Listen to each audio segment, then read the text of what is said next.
welcome to our morning edition of Arirang News. We'll begin with these stories making the headlines at this hour. President Lee Jae-myung is set to hold a press briefing today to unveil the government's three mega projects aimed at promoting balanced regional development. Eyes are now on the investment plans by Samsung Electronics and SK hynix to build new chip facilities in the country's southwest regions. The death toll in Venezuela has risen to 1,450 people, days after two powerful earthquakes struck the country. Tens of thousands of people remain missing, and hopes of finding more survivors are fading by the hour. The U.S. and Iran exchanged fresh strikes over the weekend as Tehran launched drone and missile attacks targeting Bahrain and Kuwait in retaliation for U.S. attacks on Iranian military sites. Despite the escalation, the two sides are expected to resume talks in Doha this week to work out their dispute over the Strait of Hormuz. President Lee Jae-myung will hold a press briefing at the Blue House this afternoon to unveil the government's three mega projects aimed at boosting regional growth. The initiative centers on semiconductors, AI data centers, and physical AI. Attention is on Samsung Electronics and SK hynix, which are expected to announce major investment plans for new chip facilities in the country's southwest. Relevant ministries will present measures to support the projects, including infrastructure development. Arirang News will bring you live coverage of the event, which begins at 2 p.m. And now, for more of this, we're joined today by Dr. Choi Hyun-sun, Professor of Public Administration at Myungji University. Professor Choi, thanks for coming on today. Good morning. Thanks for having me. So President Lee said last week that South Korea needs to expand investment in advanced industries outside the capital region. And this is an issue that's persisted despite decades of government efforts. What do you think makes this administration's approach different from those of previous ones? Lee Jae-myung administration is trying to balance the regional development with Korea's core future industry. Yes, it is different from the past. Also, the president himself make announcement by himself at 2 p.m. It is also different.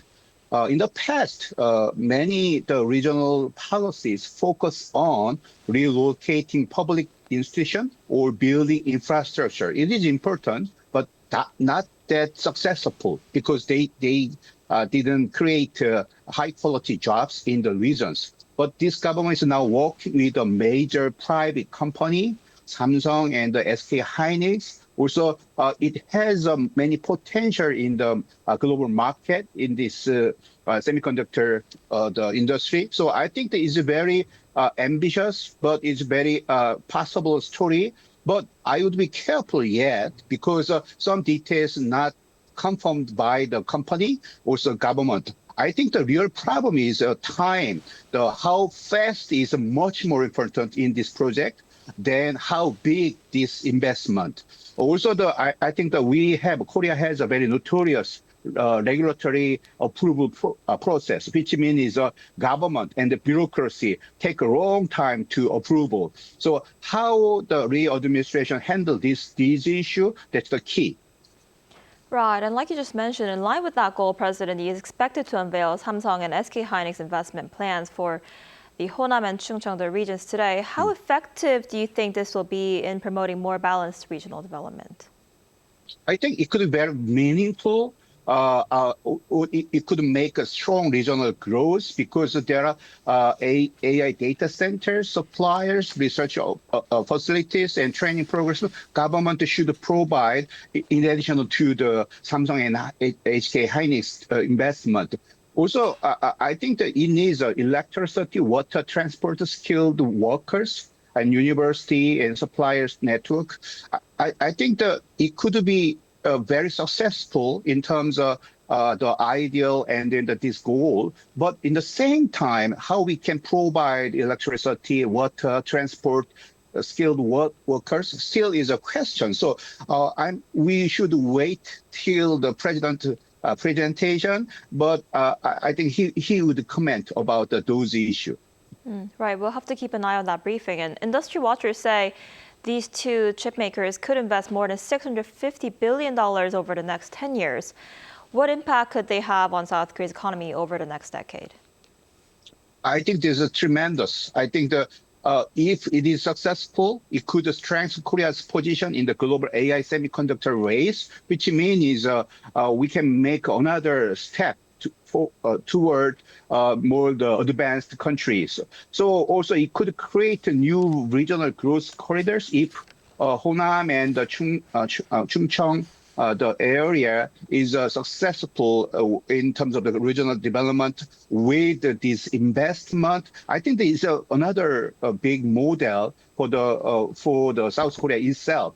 I think this project has some problem, the issue about the time, because time and speed. If it is delayed because of some reason, maybe semiconductor cycle in the global market is not waiting for us. So I think how fast this has a success, then their impact on our economy, also in the regional development, in the both sides work very well. I see. And before I let you go, beyond attracting corporate investment, what additional policies do you think are needed to ensure that regional areas can create sustainable economic growth?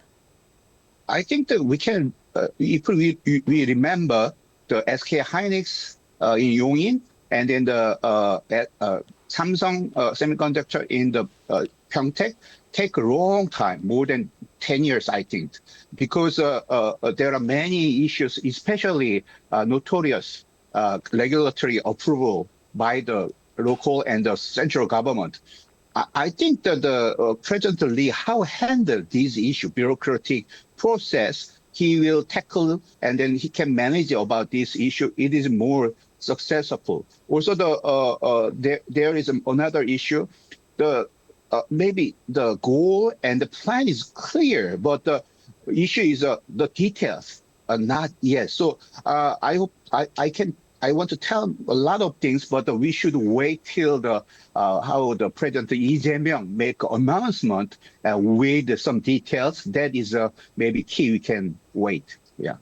Right, we'll have to keep an eye on that briefing this afternoon. All right, Professor Che, thank you so much for coming on today. We appreciate it. Thank you. The battlefields in Ukraine and the Middle East are underscoring how cutting-edge technologies such as drones and AI are reshaping modern warfare. And President Lee Jae-myung says South Korea must keep pace, pledging stronger support for next-generation defense technology firms. Our Blue House correspondent Song Yu-jin reports. Technological superiority is increasingly becoming a matter of national security. That was President Lee Jae-myung's message as he called for stronger efforts to foster next-generation defense tech companies. 이제 전장은 지상, 해상, 공중을 넘어서서 우주, 사이버, 인공지능이 지배하는 영역으로 무한하게 확장 중입니다. Chairing a strategy meeting at the Blue House on Friday, Lee said Korea has emerged as a major player in the global defense market, but now faces a new challenge. He noted that the country's defense industry remains heavily centered on large conglomerates and traditional weapon systems. 기업 가치가 480조 원에 이르는 미국의 팔란티어나 26조 원에 이르는 독일의 헬싱과 당당히 경쟁할 수 있는 혁신 기업으로 우리도 만들어 가야 되겠습니다. To that end, Lee unveiled a goal of nurturing 5 defense technology companies valued at more than 1 trillion won, almost $650 million, and 50 firms with annual revenue of at least 100 billion won, or $65 million, by 2030. A key part of the plan is to establish a Korean version of In-Q-Tel. Founded by the CIA in 1999, In-Q-Tel is a government-funded non-profit venture capital firm that invests in promising defense technologies. Palantir is among its most notable success stories. Business leaders also offered ideas for building a better environment for innovation. For this valuable investment to translate into technological investment, Korea needs an integrated testing infrastructure where hundreds of different types of mobility platforms can operate simultaneously across land, sea, and air without restrictions on radio frequencies or airspace. 이것도 한번 찾아보면 좋겠네요. 어디 버려진 섬 많잖아요. 연구를 한번 해보십시오. The government is expected to roll out concrete support measures, including a government-wide task force and special legislation, as it seeks to strengthen Korea's defense ecosystem. 송유진, 아리랑 뉴스.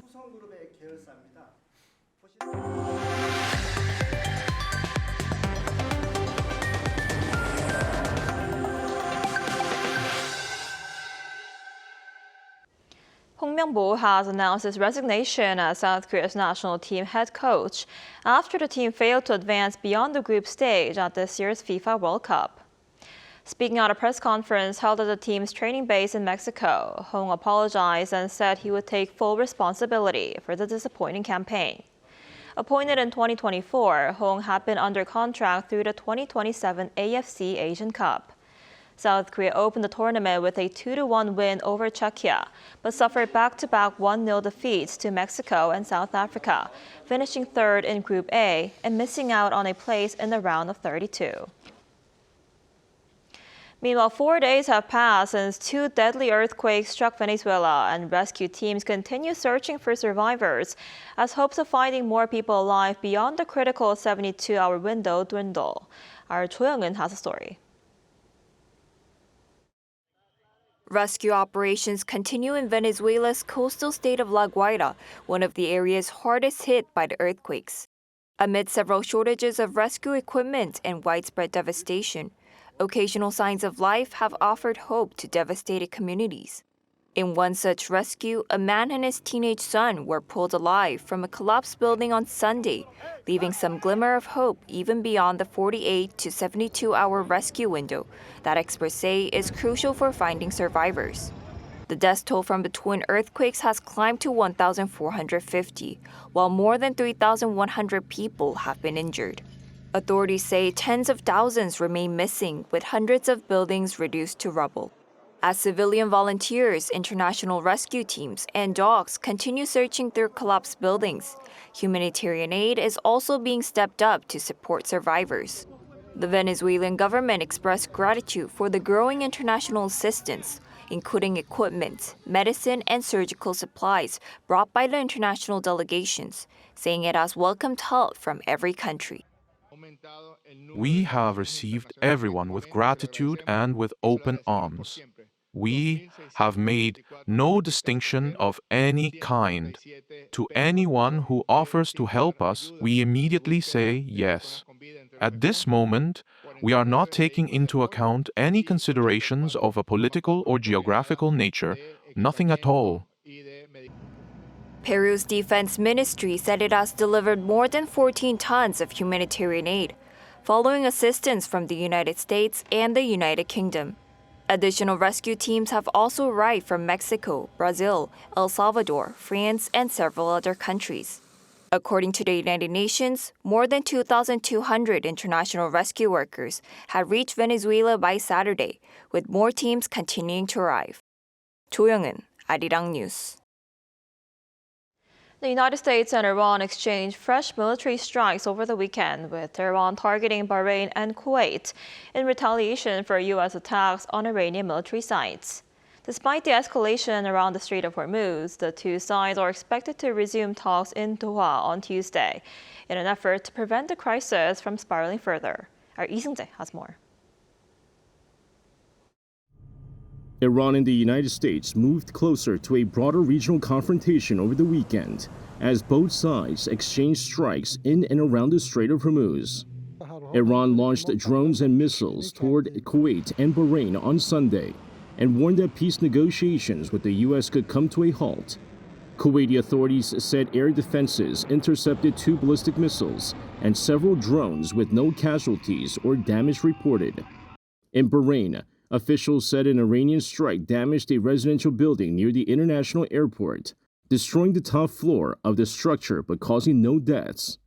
The attacks came hours after U.S. forces struck Iranian military surveillance infrastructure, communications systems, air defense sites, and drone facilities.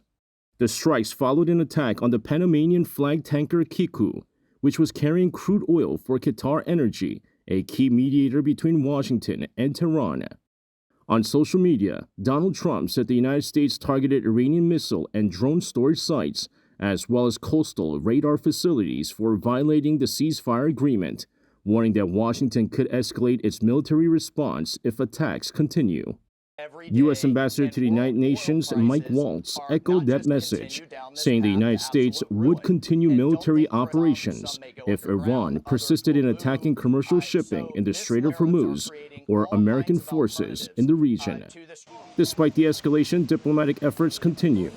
According to Axios on Sunday, Iran and the United States have reportedly agreed to halt attacks on each other and meet again on Tuesday in Doha to discuss the Strait of Hormuz crisis and the future of negotiations. Lee Seung-jae, Arirang News. The head of the World Health Organization says Europe's unprecedented early summer heat wave may be responsible for over 1,000 excess deaths. WHO chief says Sunday that more than 1,300 excess deaths linked to high temperatures have been recorded across Europe since June 21st. Temperature records were broken over the weekend in countries including Germany, Poland, and Czechia as the heat wave spread eastward. In France alone, officials reported around 1,000 excess deaths since Wednesday, many involving people aged 65 and older. Experts say the extreme heat has been driven by a heat dome effect that traps hot air over the region. South Korea celebrated Railway Day over the weekend. As rail lines have closed or merged over the years, many train stations that once bustled with passengers have been left abandoned. Now, some are being brought back to life as walking trails and popular photo destinations. Our Pattaya reports. Ningnae Station in Namyangju, Gyeonggi-do Province sits quietly against the backdrop of gentle mountains. Surrounded by peaceful nature, the former station is no longer just a forgotten stop. Today, it serves as a resting place for cyclists and a photo spot for visitors. This place is popular on social media, so I came to take a look. I love the quiet, relaxed atmosphere. It's fun to see what an old train station was like. Built shortly after the Korean War, Ningnae Station served the area for more than 5 decades before closing in 2008 when the Chungang Line was rerouted. The former station still keeps the charm of an old railway stop and is loved now as a retro-style getaway connected to bike paths and walking trails. Hwarangdae Railroad Park in Seoul takes the idea a step further. Built in 1939 during the Japanese colonial period, Hwarangdae Station once served trains and passengers traveling between Seoul and Chuncheon. But in December 2010, it ended its role as a railway station with the opening of the double-track electrified Gyeongchun Line. Now, the once abandoned station has been transformed into a hands-on cultural space where visitors can experience the atmosphere of the past. This place recreates the inside of an old train, giving visitors a feel for rail travel in the past, while also finding a use for an otherwise empty station. The park features a replica of a train once used by Emperor Gojong, a restaurant designed as the inside of an emperor's train from the past. It also offers a children's library inside an old Czech train, along with an exhibition center displaying replicas of trains from Italy and Switzerland. The planner behind Hwarangdae Railroad Park said he hopes the site will help visitors connect the past with the present. It attracts hundreds of thousands of visitors each year. I hope it becomes a space where people can reconnect with the past and experience a new culture. These stations may no longer serve passengers the way they once did, but they are still bringing people together. But this time, through history, culture, and shared memories. Park Chae-ryung, Arirang News.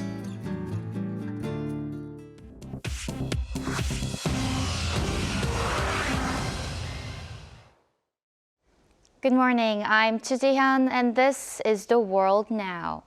A helicopter belonging to Saudi oil giant Aramco crashed on the country's east coast, killing all 14 on board. The Saudi state news agency reported the crash happened at 6 in the morning on Sunday in Ras Tanura, west of the Strait of Hormuz, though authorities said the cause remains unknown. Aramco had just resumed crude oil loadings at its Ras Tanura terminal on Friday after a halt of nearly 4 months. Saudi Arabia, the world's biggest oil exporter, has ramped up output ahead of the interim deal to end the war between the United States and Iran. In Thailand, an Australian man has been arrested and charged with murder over the death of a 17-year-old Thai girl whose body was found in a suitcase in the resort city of Pattaya. Police arrested the suspect at Bangkok's main airport on Saturday as he prepared to fly back to Australia. He faces charges of murder, concealing a body, and taking a minor for sexual purposes. According to reports, he denied all charges and claimed he acted in self-defense. Police said CCTV footage showed him entering a condominium with the girl and leaving alone hours later carrying a suitcase, which he then transported by motorcycle to a grassy area near a railway line 10 minutes away. The victim's father said he was deeply saddened by the loss of his daughter. Her stepmother called for the harshest possible punishment. In France, a small plane carrying a pilot and 10 parachutists crashed on Sunday, killing all on board. The aircraft went down about 300 meters from the runway at Nancy-Essay Airport in northeast France, narrowly missing nearby homes in the town of Tomblaine. A witness said that the engine fell silent as the plane was climbing with no fire or explosion before it dropped vertically to the ground. The wreckage landed on a bike path near a shopping center. In Australia, the maximum penalty for social media platforms that breach its under-16 ban has been doubled to $99 million. The government, following updated legislation on Saturday, will also be able to make companies show evidence of compliance amid struggles to enforce the law. Children under 16 have been barred from 10 major platforms since December, but a regulator found 7 in 10 children under 16 who had accounts before the ban retained some access. Investigations have opened into Facebook, Instagram, Snapchat, TikTok, and YouTube. The UK, Indonesia, the UAE, and New Zealand are among the countries planning similar restrictions.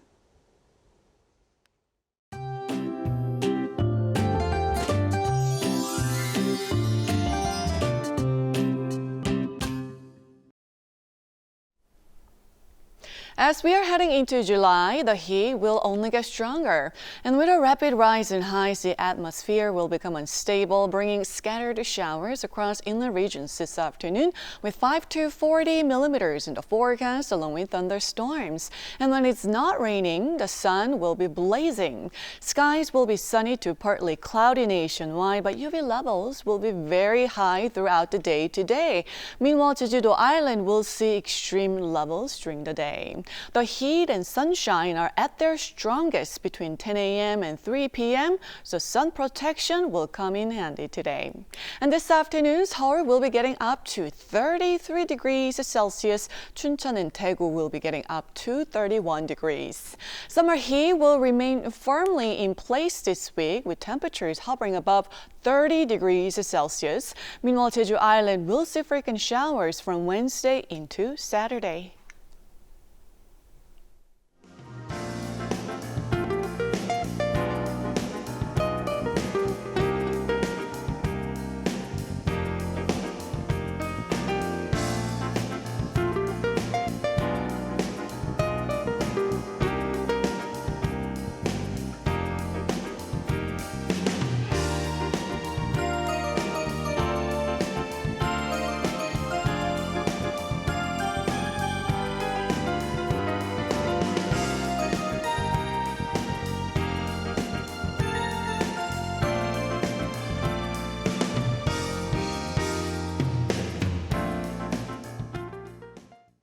That's all we have for this morning. Arirang News will be back at noon Korea time. Thanks for watching.